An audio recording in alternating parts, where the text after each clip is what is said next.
Hello and welcome to Mad for Motorsport, where, as you'll be able to tell by the title, today we're going to be talking about Kevin Magnussen.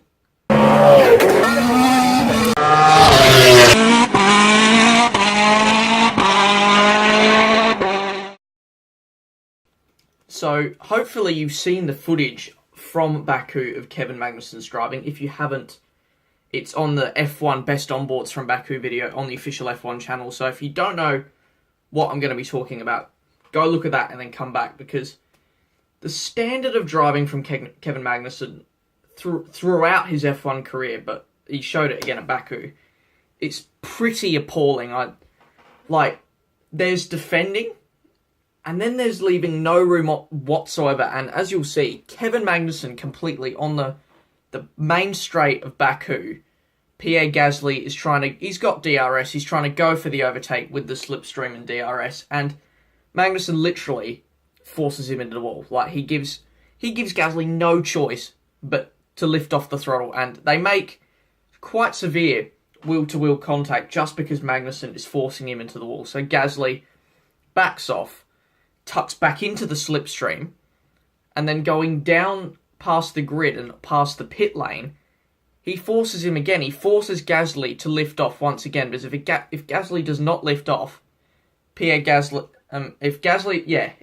doesn't lift off, he's going to go either up Magnussen's tyre or into the pit wall. And I really don't think that this kind of driving can be tolerated in F1. When Max Verstappen, towards the end of 2016 at races like Japan and Mexico, where he was heavily criticised for moving twice under braking. He even sort of did that in Baku this weekend with Ricciardo, but he copped a lot of criticism for that and for his racecraft. But I don't see any criticism I see comments from viewers, but from pundits, people on Sky F1 or Channel 4, I don't see any criticism of Kevin Magnussen's driving from them, and I genuinely don't understand why.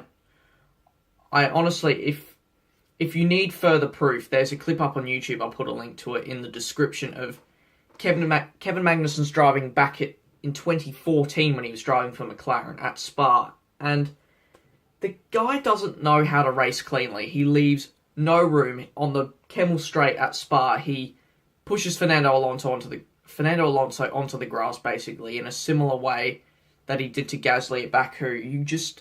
And you can't drive like that at the top level of motorsport. That's more of an F2 level sort of driving, and we shouldn't be allowing someone like that to be racing in F1. So I guess this is a bit of a rant, but it makes me angry as a fan of the sport that someone like Magnussen is allowed to get away with some of his driving. Also, you'll see at Hungary last year, where the infamous Kevin Magnussen and Nico Hülkenberg "suck my balls, mate" line came from, was Magnussen basically at the hairpin at turn 3, I think it is, at Hungary.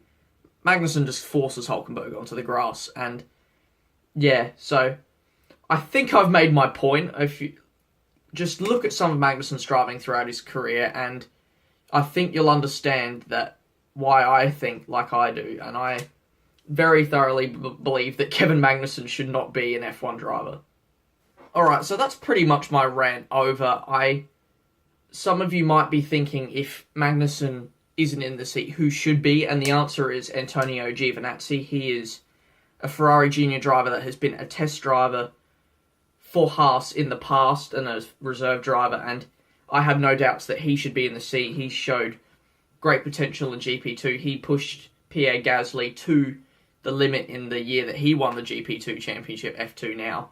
But I think we should be giving a young guy like him a chance, rather than allowing Kevin Magnussen to keep getting away with this level of shocking driving that he continues to display. So if you enjoyed this, I hope you enjoyed this. If you disagree with me, feel free to talk to me about it. I'm willing to have a discussion, but I hope that you can see what I see about Kevin Magnussen. So, nice voice break. So that's pretty much my video for today. I will be covering the rest of the F1 season until the next round in Spain. I will catch you later.